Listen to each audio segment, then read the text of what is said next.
Hello friends, welcome to my channel प्रिंग श्रिंक्स kitchen. आज मैं आपके लिए एक बहुत ही साधारण सी रेसिपी लाई हूँ जो कि आपने सब ने सुना होगा, मिक्स वेजिटेबल की सब्ज़ी। बट मैं उसको अपना प्रिंग श्रिंक्स वाला थोड़ा सा ट्विस्ट दूंगी।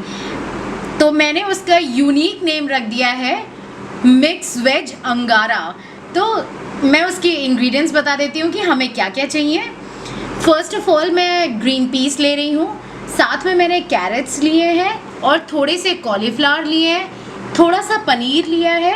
आप चाहे तो बीन्स ले सकते हैं, आप चाहे तो और भी जैसे मशरूम्स हैं, कैप्सिकम है, आपके पास जो भी अवेलेबल हो वेजीज आप यूज़ कर सकते हैं। तो अब इस रेसिपी को बनाने के लिए तो शुरुआत करेंगे सबसे पहले इसकी ग्रेवी के साथ। तो ग्रेवी के लिए हमें क्या क्या चाहिए, मैंने इसमें 2 टमेटोज़ लिए जिनको मैंने ऐसे ही चॉप कर लिया है। आपको स्पेसिफिक नहीं होना है कि फाइनली चॉप होना है या डाइस्ड होना है, बस इनको ग्रेवी बनाना है। तो पहले हम नॉर्मल डाइस कर रहे हैं। थोड़ा सा मैंने 1.5 अनियंस लिए हैं, मैंने रेड अनियंस लिए हैं, आपके पास जो अवेलेबल हो आप वो यूज़ कर लीजिए।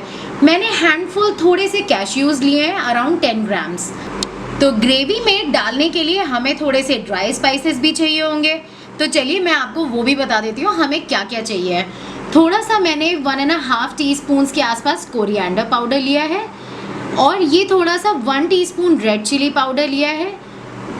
थोड़ा सा मतलब ½ टीस्पून के आसपास मैंने गरम मसाला पाउडर लिया है। सॉल्ट अपने टेस्ट के अकॉर्डिंग लेंगे। 1 ब्लैक कार्डमम, 2-3 के आसपास मैंने ग्रीन कार्डमम्स लिया है, ग्रीन इलायची, और साथ में थोड़ी सी ये कश्मीरी चिलीज़ लिए हैं। और देखिए मैं आपको बता दूँ, ये बहुत ही बेसिक स्पाइसेस हैं जो सबके पास अवेलेबल होते हैं घर में, और बहुत ही मिनिमल इंग्रेडिएंट्स के साथ आपकी बहुत ही यूनिक डिश बन जाएगी। साथ में हमें थोड़ा सा कसूरी मेथी चाहिए जिसको मैंने बस पाम्स के साथ थोड़ा सा क्रश कर लिया है। साथ में ग्रीन कोरिएंडर चाहिए, थोड़ा सा ग्रेवी में यूज़ करेंगे, थोड़ा सा गार्निशिंग में यूज़ कर लेंगे। और यस, वेज अंगारा बना रहे तो अंगारा के लिए हमें चारकोल तो चाहिए ही चाहिए। बस थोड़ा सा चारकोल का पीस ले लीजिएगा। मैं इसका यूजेज आपको आफ्टर बताऊंगी कि कैसे यूज़ करना है ग्रेवी में। ये देखिए हमारी वेजीज में बस इसको लेना है, थोड़ा सा इसको फ्राई करेंगे ग्रेवी में डालने से पहले।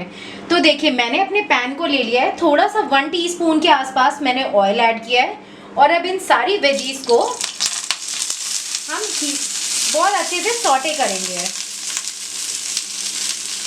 एक एक करके वेजीज डालिएगा। पहले हम कॉलीफ्लावर को थोड़ा सा करेंगे 2 मिनट्स के लिए ऑन हाई फ्लेम, बिकॉज हमें एक ब्राउन मार्क्स चाहिए उन पर। ये देखिए 2 मिनट्स कॉलीफ्लावर को कुक करने के बाद मैंने इसमें कैरेट्स और अपनी ग्रीन पीस ऐड कर दी है। अब इसको मैं 2 मिनट्स के लिए सॉटे करूँगी। और आप ये देखिए ब्राउन मार्क्स आने लग गए हैं कॉलीफ्लावर पे और वेजीज पे। हमें ऐसे ही ब्राउन मार्क्स चाहिए। इनको सॉटे करेंगे अबाउट 5 मिनट्स के लिए,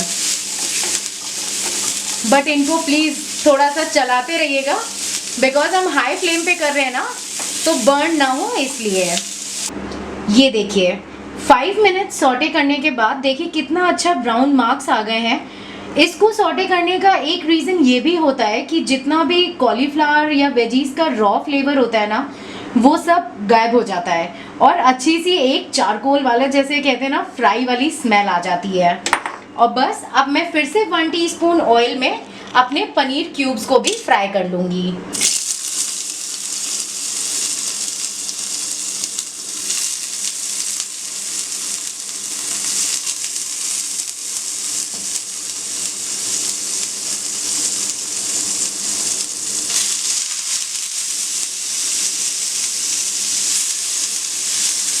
और बस इनको भी 2 मिनट्स या जब तक आप देख लें कि एक अच्छा सा ब्राउन कलर आ जाए, और बस तब तक ही बस फ्राई करना है इनको भी on high flame, otherwise paneer आपका पानी छोड़ देगा। ये देखिए हमारा paneer, peas, carrots, cauliflower sauté होके एकदम रेडी है। और अब चलते हैं ग्रेवी की तरफ। ये देखिए मैंने ये थोड़ा सा डीप वाला अपना पैन लिया है, इसमें मैंने 2.5 टेबलस्पून के आसपास ऑयल ऐड किया है और ये अभी हाई फ्लेम पे ही है और अब साथ में मैं इसमें ये डाइस किए हुए onions, tomatoes and cashews add करूंगी और इनको मिक्स करेंगे।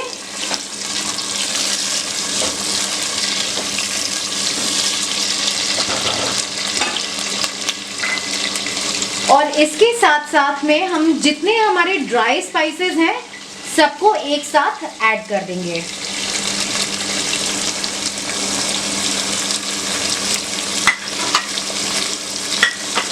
और मिक्स कर देंगे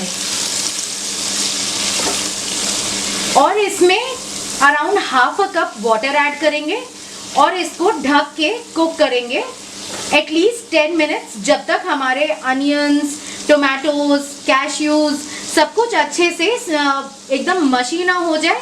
और इसको मीडियम फ्लेम पे करेंगे हम लोग। ये देखिए मुझे इसको कुक करते हुए ऑलमोस्ट 5 to 8 मिनट्स हुआ है और मैं आपको दिखाऊं, ये देखिए हमने half a cup water add किया था और सारे हमारे जितने टमेटोज और अनियंस थे वो बहुत ही अच्छे कुक हो गए हैं। आप ये देखिए एकदम मशी हो गए हैं। और अब इनको हम इसका गैस फ्लेम ऑफ कर देंगे और इसको कूल डाउन होने देंगे एटलीस्ट 10 to 15 मिनट्स के लिए। उसके बाद इसको हम प्योरे में ब्लेंड करेंगे। उसके बाद बताते हैं फिर क्या करना है। आपको एक चीज़ और बता दूं, जब ये रेसिपी आप टेस्ट करेंगे ना आप खुद बोलेंगे वाओ वाओ क्या रेसिपी है। सीरियसली गाइस बहुत ही अच्छी बनती है, बहुत ही यमी बनती है। तो चलिए इसको प्योरे बनाने के बाद मिलती हूँ। ये देखिए जो भी स्पाइसेस और जो भी हमारा मसाला था ग्रेवी का, मैंने उसको प्योरे में ब्लेंड कर लिया है और अब बस इसको सीधे डायरेक्टली ग्रेवी में डालना है ऑयल में। देखिए मैंने सेम पॉट लिया है, उसमें मैंने 2 टेबलस्पून्स ऑयल ऐड किया है। आप चाहें तो जो भी आपका ऑयल आप जो प्रेफर करते हैं वो यूज़ कर सकते हैं। पूरा हम इसमें डाल देंगे।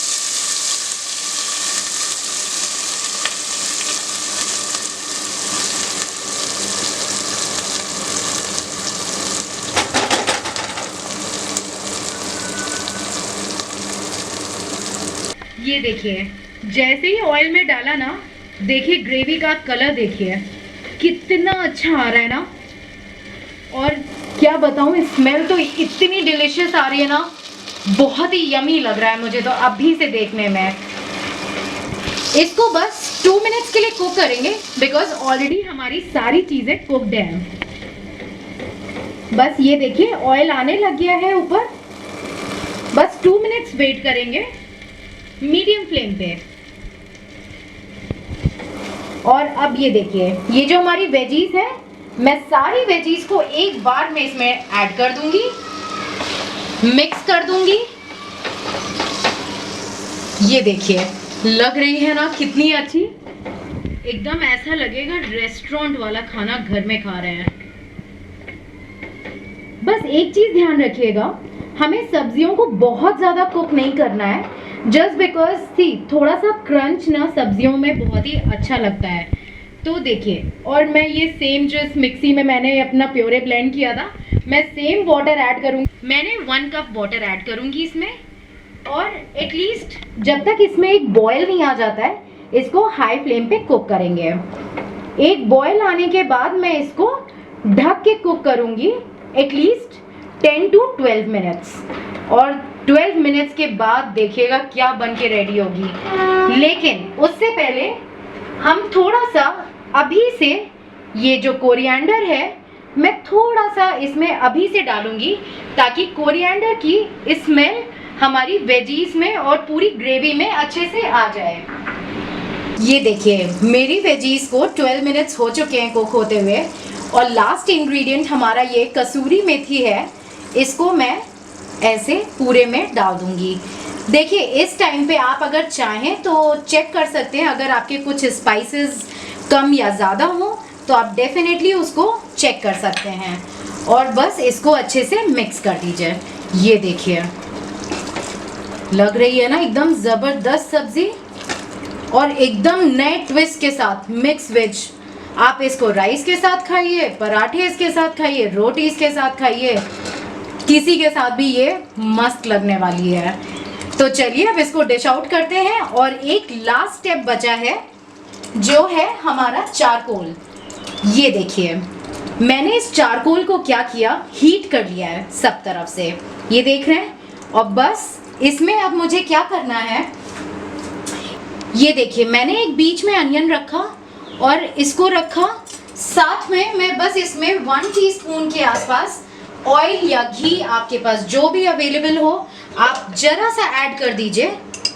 और अभी मैं दिखाती हूँ, ये देखिए, ये देख रहे हैं ना, बस यही आपकी सब्जी को ना अंगारा फ्लेवर देने वाला है। इसको 5 मिनट्स के लिए इसमें ही रहने दीजिए जब तक इसका धुआं एकदम स्मोक जो है वो सब एब्जॉर्ब ना हो जाए। 5 मिनट्स के बाद आपको ओपन करके दिखाऊंगी कि कितना यम लग रहा है ये देखिए मेरे सारा स्मोक सेटल हो गया है और अब मैं इसको रिमूव कर लूँगी। इसको भी रिमूव कर लेते हैं, इसकी भी नीड नहीं है। और बस एक मिक्स और देना है और अब बस डिश आउट करते हैं। ये देखिए मैंने अपनी वेज अंगारा रेसिपी को डिश आउट कर लिया है और आपको बताऊं, ये जब आप स्मोक फ्लेवर इस डिश को देंगे ना, बता नहीं सकती, इस डिश को ना एकदम ये अलग लेवल पे ले जाता है। और बस लास्ट में गार्निशिंग में थोड़ी सी क्रीम, ये ऑप्शनल है, आप चाहें तो ड्रिजल कर दें और चाहें तो ना डालें, बस थोड़ा सा डालेंगे, थोड़ी सी ग्रीन, ये तो जाना बनता है ना, ये नहीं जाएगा तो डिश तो अधूरी लगती है। और ये देखिए साथ में लच्छा पराठा, एक एक लच्छा अलग है इसका। और ऐसी ही डिश को तो बोलते हैं शानदार और ज़बरदस्त रेसिपी। बनाइए, ट्राई करिए और मुझे कमेंट्स में बताइए आप सबको कैसी लगी। और चलिए फिर मिलते हैं नेक्स्ट रेसिपी में with a amazing recipe. See you soon, bye bye.